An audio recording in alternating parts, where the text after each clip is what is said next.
Регламентти биз бузуп аткан жерибиз жок. Кечээ добуштан өткөн нерсени биз кайра Ал кечеги болчу, азыр күн тартибине сиз киргизип атпайсызбы? Мен регламент жолун айтып атам сизгечи. Регламент. күн тартибине кирген жерим жок. Кечээкү бүтпөй калган маселени улантып эле Азыр добушка коем, добуш менен чечебиз. Ал кечеги күн тартибине кирген ал. Бүгүнкү күн тартиби башка, бекитип атпайбыкпы азыр?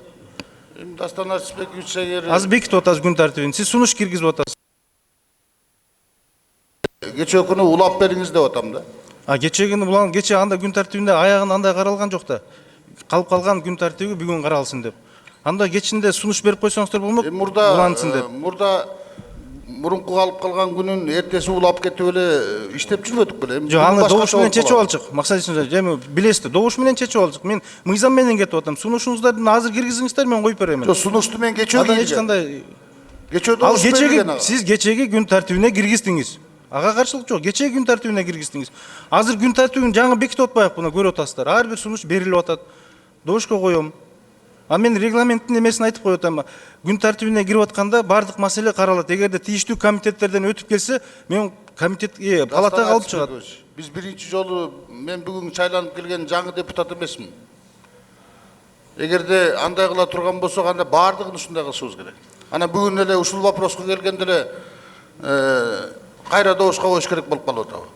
Ошондо болуп калат. Бардыгын добуш менен чечебиз. Мындан аранан кийин баарын добуш менен чечип жүрүңүз анда. Ошондо. Сиз модераторсуз. Ошондо болот. Өткөндө да менен ушундай требование койбодуңарбы? Бюджет каралып атканда да ошондой требование койдуңар. Өзүңүздөр ар бирин добушка койдурдуңар. Мен регламентте болгон нерсени айтып атам. Талашкан жокмун мен сизден эч нерсе. Түшүнсөңүз? Мен эмне талашып атам сизден? Мен регламент менен кетип атам. Рахмат. 4-чү микрофон. Саламатсыздар, урматтуу депутаттар. Урматтуу төрага, азыр ар кандай маселе болот да. Ошол маселеге мен ушу депутаттардан суранат элем. Менде депутаттарга, төрага, сизге, коалициялык көпчүлүккө кайрылуум бар. Ошого мага 10 мүнөттүк сөз берсеңер, мен сөзүм бар эле. Рахмат. Рахмат. Башка урмат, 1-чи микрофон. Урматтуу Дастан Арсызбекович, урматтуу депутаттар. Дастан Арсызбекович, эми акыркы убакта жогорку кеңештин атына кандай гана сын пикирлер айтылып аткан жок. Бардык коомчулук карап турат. Өзүңүз төрага, Дастан Арсызбекович, жогорку кеңештин имиджин, аброюн көтөрүү боюнча бардык аракеттериңизди жумшап атасыздар.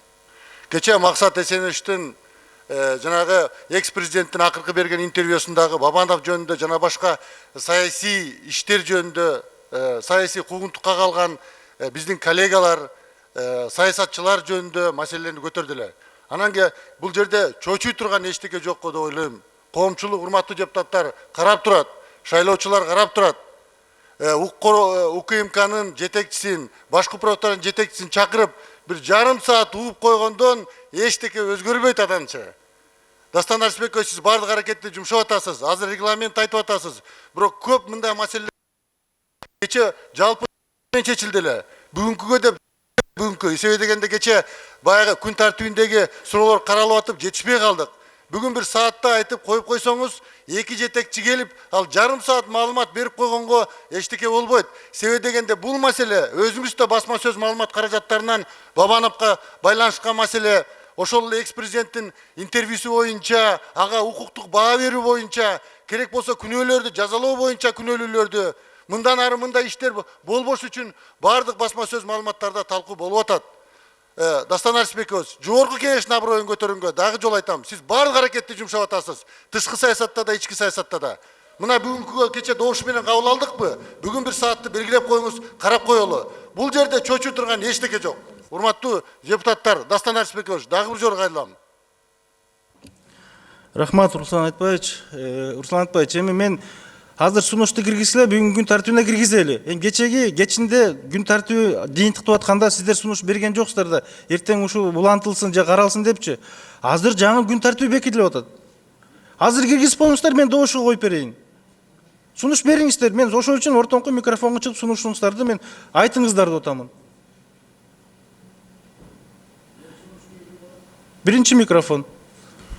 Дастан Арсызбекович, сиздин мындай регламентти кечээ өзүңүз буздуңуз да, саат 4-тө караш керек болчу. Ана сиз келип туруп, Минфинди шайлайбыз дедиңиз, болуптур эми, Минфин шайлансын. Андан кийин деле болсун деп биз унчуккан жокпуз да. Эми бүгүн кашайтып туруп эле айтып атасыз. Силер регламент боюнча кылып атабыз деп. Регламент боюнча кечээ биз добуш бергенде саат 4-тө ушул иш каралсын деп регламент добуш берилген. Сиз ошондо келип туруп эле ошол регламентти бузуп койдуңуз. Анан бузуп койгондон кийин биз да макул дедик, эми сиздин аброюңузга карап.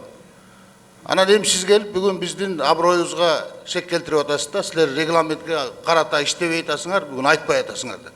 Регламентти биринчи өзүңүз сактаңыз.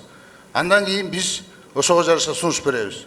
Рахмат. Мындан кийин биз дайыма регламентти көтөрүп алып иштеп турабыз. Рахмат. Сунушту бербейсизби эми? Сиз айтып кетип атасыз. Сунуш бериңиз. Сунушту мен жана чыгып эле айттым. Бүгүнкүгө саат 11-ге коюп бериңиз деп. Күн тартибине киргизебизби? Сунушуңузду бериңиз. Күн тартибине кирип бериңиз дедим. Вот. Эми айттыңыз, эми чечилди. Рахмат.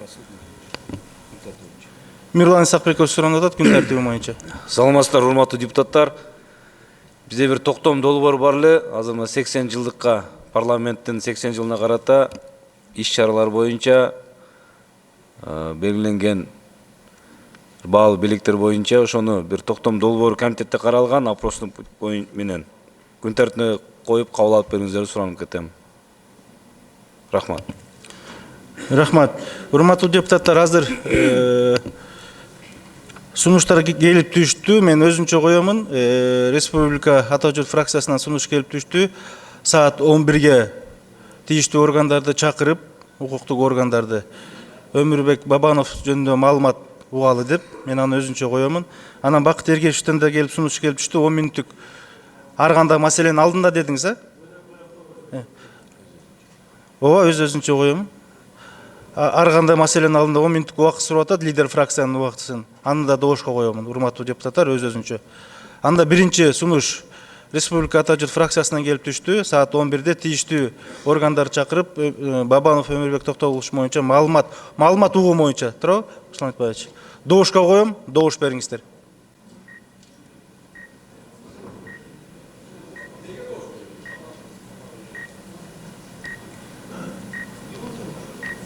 Добушка Өмүрбек Токтогуловичтун маалыматы боюнча айтпадымбы?